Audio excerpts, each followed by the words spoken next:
Hello, all you beautiful, wonderful people, and welcome back to another video. I am so excited for. Today, we are reading a book. I think we'll literally read it all today, hopefully. And it's a very special book. The book is none other than The Ballad of Songbirds and Snakes by Suzanne Collins, which, if you don't know, this is the, prequel to the Hunger Games series. It's about President Snow's journey, I'm pretty sure. Honestly, I don't really know much about this book going into it. I know that President Snow is the main character, and then I know that Lucy, who wins, who's the first victor from District 12, this is her Hunger Games. So that's all I know. So today is literally Thursday, and I'm going to see the movie tomorrow on Friday. So hopefully I can read this whole beautiful book and update you guys along the way. And yeah, so I'm just so excited. It just feels like 12-year-old me is screaming. I remember reading the Hunger Games books like it was yesterday, and they just hold such meaning and special place in my heart. And literally the fact that I get to now read a new book as a 23-year-old girl and go see the movie with my sister is beyond me. It's so amazing. So I am so happy to take you guys on this journey with me. Okay, proof that my sister and I were obsessed with Hunger Games. I literally have this hanging up in our bathroom. We've had it up for forever. And not only that, we also have a Mockingjay necklace, literally. So diehard fans. Update, a few little things. I braided my hair to get into the spirit of it more. I was so excited.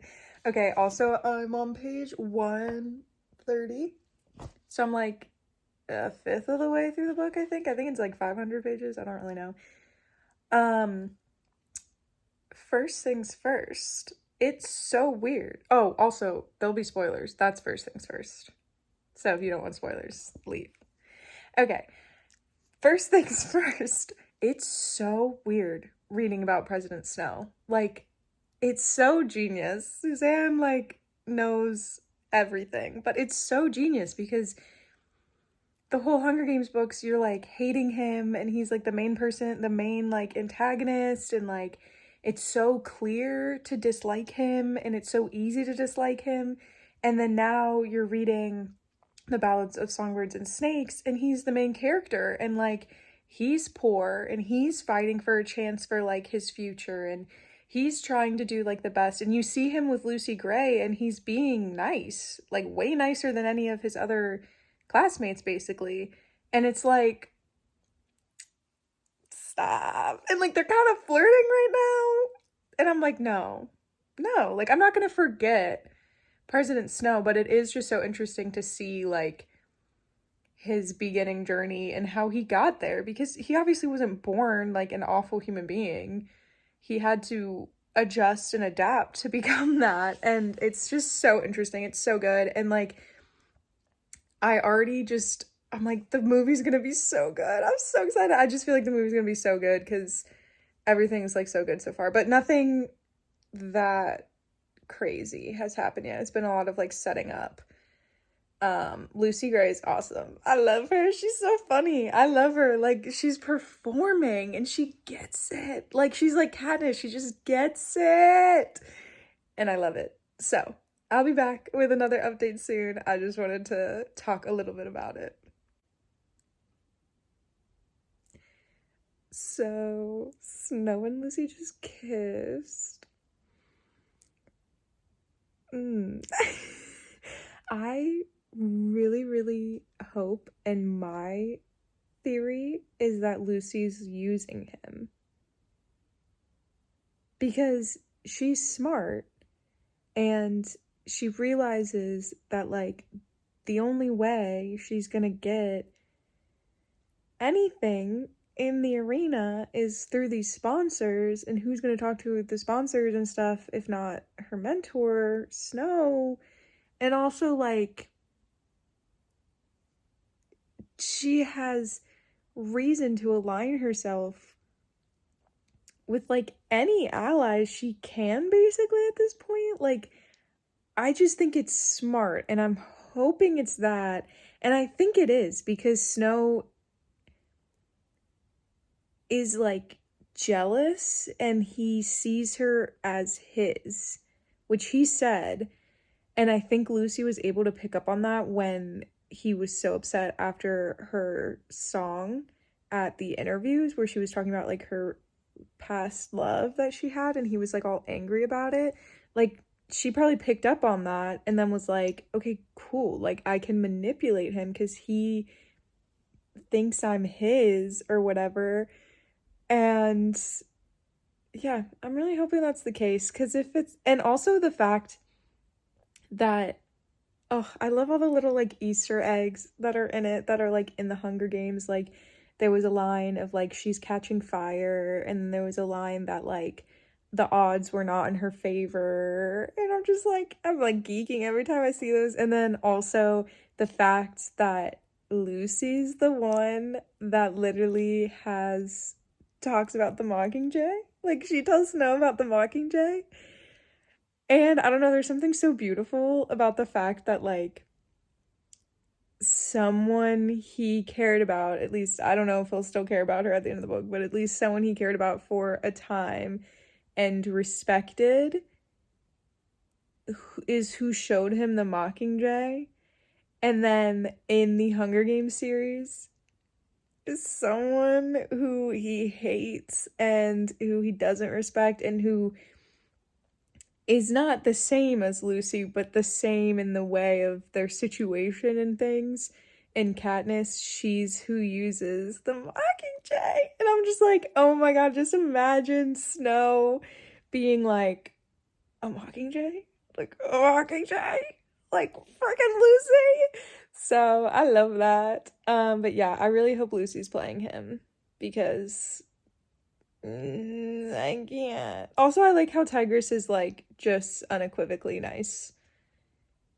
Cause like Snow has like an angle at most points, but like Tigress is just described as being nice and like understanding. And she was talking about how Snow shouldn't judge people for like what they had to do during the war, because like the if you're choosing between death and disgrace, like you should choose disgrace. Which, that was a good little thing. But also, I don't know, I just like that, because I don't really remember a lot about Tigress from the Hunger Games series, but I do remember like when they're in the tunnels and they see Tigress, I'm pretty sure she like helps them escape the peacemakers, is at least what I remember. Maybe I'm wrong in that remembering, but whatever she did, I remember she like sacrificed herself when like Katniss and Finnick and Peeta and stuff are like in the tunnels in Mockingjay. And I'm pretty sure she sacrificed her life for them, and she like brought them in and like gave them a little bit of safety for a second and was like, I'm on your side, which is crazy because they're so close right now, Snow and Tigress. Oh, it's just so good. I'm just enjoying myself so much today. Hello, welcome back. For me, it's been some hours. I took a break, went shopping, had dinner. I'm now in my jammies, all cozy. I'm a little over halfway. I'm at 300 pages right now. I think like 302 or something. But I feel like I just wanted to give a little bit of a like update for y'all. Also, my shirt I feel like is very appropriate. I heard to sing in honor of Lucy Gray. But yeah, I mean, the snakes just happened in the arena, which was interesting. I feel like I don't have like a lot that's like shocking me yet. Like, I'm sure that's gonna happen, but nothing's like shocking to me yet right now. But it is so interesting. Like, I'm super enjoying the book, and like it's so good. Like, I'm having so much fun.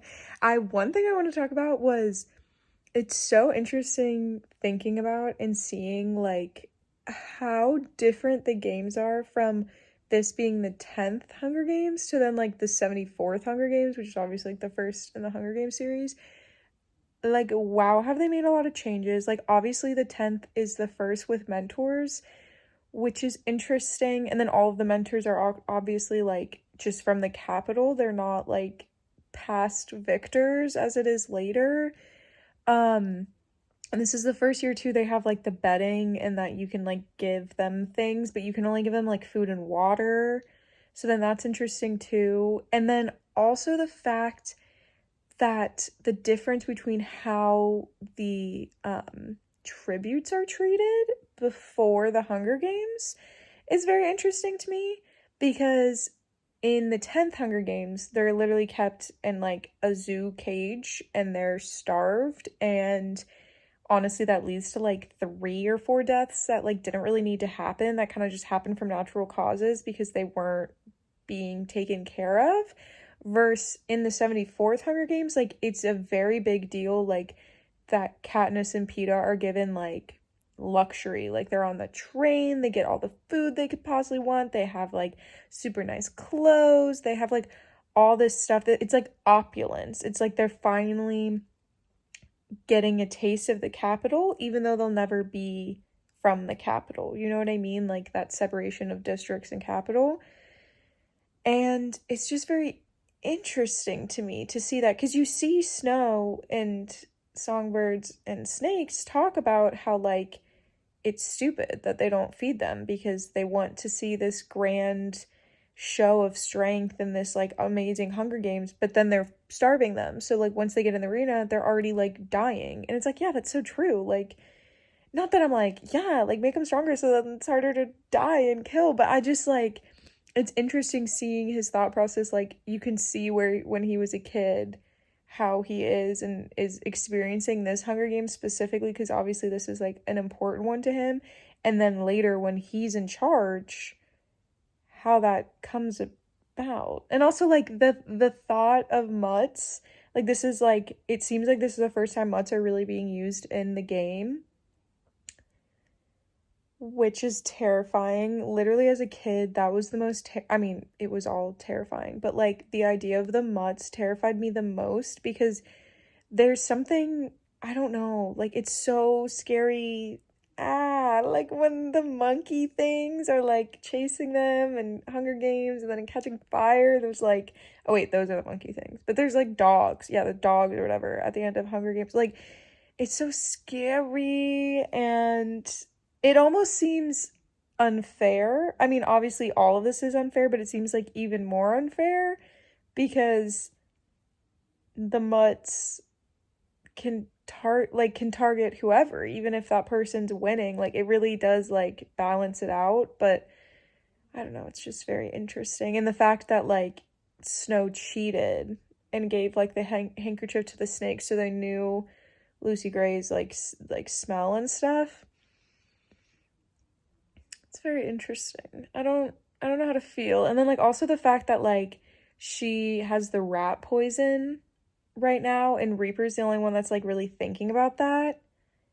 I really like the character of Reaper. I hope we get like more into him because he's super interesting right now. Of like, all we've kind of heard of him is him talking about like how he apologizes for, before the games, he apologizes to the other tributes for having to kill them, but he was like, but I'll make it worth it. And like they want to make him this really scary character, I feel like, but like that makes sense to me. I feel like he's, in his character in the arena, he's not gruesome. He's not like later in the Hunger Games where you see like the like careers who are like so like it doesn't even matter, they're like being the most gruesome that they can. Like he doesn't want people to die like unnecessarily. He just knows that like he can't get out of this unless they all die. And like he wants to be the one that can make the change and enact it. But like when Dill is dying, he doesn't kill her. He just puts her in a more comfortable position and like honors her. And he's like putting the bodies all next to each other and like giving them kind of that like statement of like, look how many children you're killing. I don't know. I feel like I have a lot of thoughts, but they're not that deep or educational thoughts. And I can't wait to finish the book and then be able to see other people's opinions who remember more of the Hunger Games and are smarter than me, and see what they have, because I'm sure it's gonna like explode my brain. Oh my gosh, this is like 2 seconds later, but I just started reading it and I remembered something I wanted to say.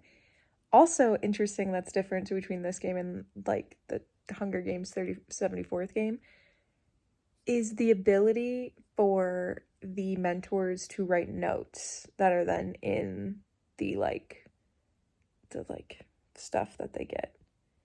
Because that makes a difference, because they can't communicate at all basically with the outside world except through these notes. And like I remember distinctly like when Haymitch was like, amp it up, like you call that a kiss, like all of those, that he was able to kind of like give Katniss that extra nudge and like tell her what they needed for like more sponsors and more like whatever, you know what I mean? And I know in this one they can like see the tributes and the tributes can see them, so like they can like mime things or whatever, but it's so different because they can't help them really as much. They can provide food and water, but that's like all the mentors can do. And I know the mentors are always kind of helpless, but like there's so much more so in the 10th that they can't even like communicate with them, which I just think is crazy and changes the game. Because not that mentors aren't important now, because I think they are, but like the mentors are so important later on, like so important. Okay, Lucy Gray just won the Hunger Games. And I just keep thinking, I wonder how she's feeling about killing 3 people. And it's leading me to think that she's a bit more sneaky snake than Snow is giving her credit for, which I always kind of thought. But she said she doesn't know if she could kill another human, but she could in self-defense. And then Snow said something about like everything in the games is self-defense. And she was like, I don't know. And then now she's killed 3 people. 2 from poison and then 1 from the snake. And also the fact that she killed 2 people with poison just like the snake is also interesting to me, because she's like a snake. Like she's both the songbird and the snake, because she's been poisoning people and also she's a singing girl. But I'm just curious. I'm excited to see what happens after, because Snow is saying he wants to keep her and that like he wants her to stay in the capital and the capital will accept her and all of these things. And I'm just kind of like, I don't know, man. Like, I think she's playing you. So I'm interested to see. Oh my god, stop. Snow becomes a peacemaker. I can't. Like, I know he obviously doesn't, like, end up being one, but, like, there's something so sweet about knowing that Snow was a peacemaker at one point, and he had to leave the capital, the precious little capital. I can't. She just sang I don't even know what it's called, the like, are you coming to the tree? I knew she did sing it because I unfortunately heard the song on TikTok. But still, I can't. I love it. I love all the connections to the Hunger Games, and I love that it started there, because I was always, as a kid, I was like, why is this the song? What are they talking about? Everything. But Suzanne, she knows. She does. And it's perfect. It's just a song that was passed down in the rebel groups of 12 as or not even like the rebel groups, just like in 12 as like an old song that they used to sing that Lucy Gray made. I can't. That's so good. Also, this meeting they're about to have, I literally stopped right when I heard the song, because I was like, whoop, I gotta talk about it. But it's so weird, because he's like faking being in love with her. He's faking it, right? Like, because he said like everyone thought it was love, but I just wanted the prize. And I don't know if he's just like was trying to convince himself, because like obviously he's very jealous and he wants to control her, but I think that's just his overwhelming need for control. Like, I don't think it's like actually that he loves her. I don't know. I'm obviously just in my like Snow hating era that will last my whole life, so I just don't want any happiness for him, really. But it's also weird because it's like, I don't know, they're trying to make it like the romance. Like right now I'm like, what's gonna happen? We have like, I'm on page 382 and I'm like, I don't have that much longer. I only have this much left of the book and I'm like, what is gonna happen? Because it can't just be like a romance from here on out. Like, I'm stressed and there's no other book, so like she's gotta be wrapped up. Like, I'm stressed. Like, things need to start happening. Like, I don't know. I'm nervous. I'm nervous. They just talked about Katniss. Like, not the person, but the um flower? Plant. It was really cute. I just can't believe I'm reading a Hunger Games book and I'm almost done. It's making me sad, but it's so amazing and I can't wait to see the movie tomorrow. I'm so beyond excited. I feel like a kid on Christmas. I'm so excited. But I just love, literally, like, some people call them swamp potatoes, but I like Katniss better. Has a nice ring to it. Okay, stop. There's all these cute moments now. I'm pretty sure that Lucy Gray just sang the song that Katniss sings when Ruth dies. I'm like 95% sure.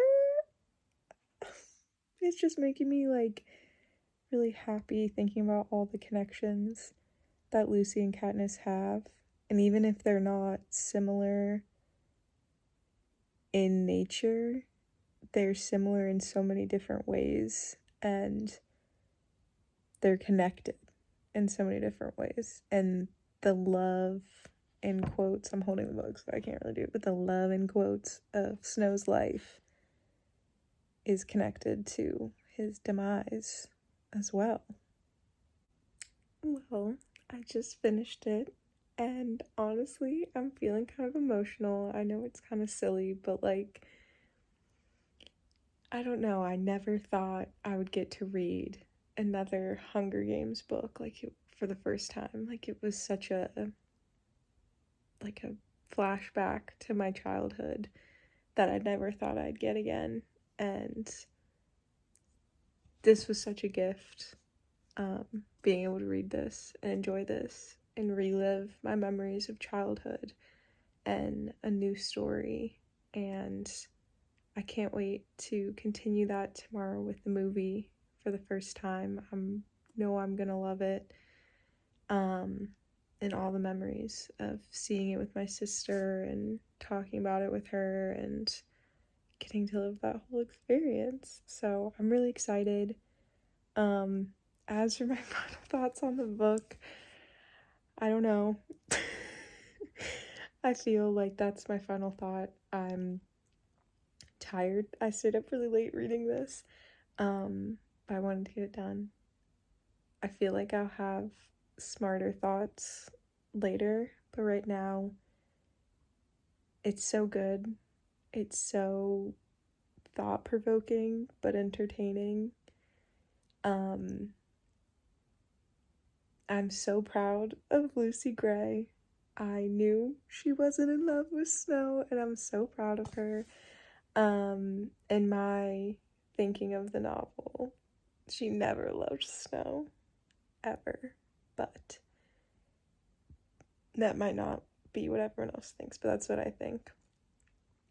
I think Suzanne Collins was so perfectly able to encapsulate and produce a story about someone that we all disliked and hated so much and make him this at least somewhat sympathetic character, and again, at least somewhat make us understand his reasonings for why he does things.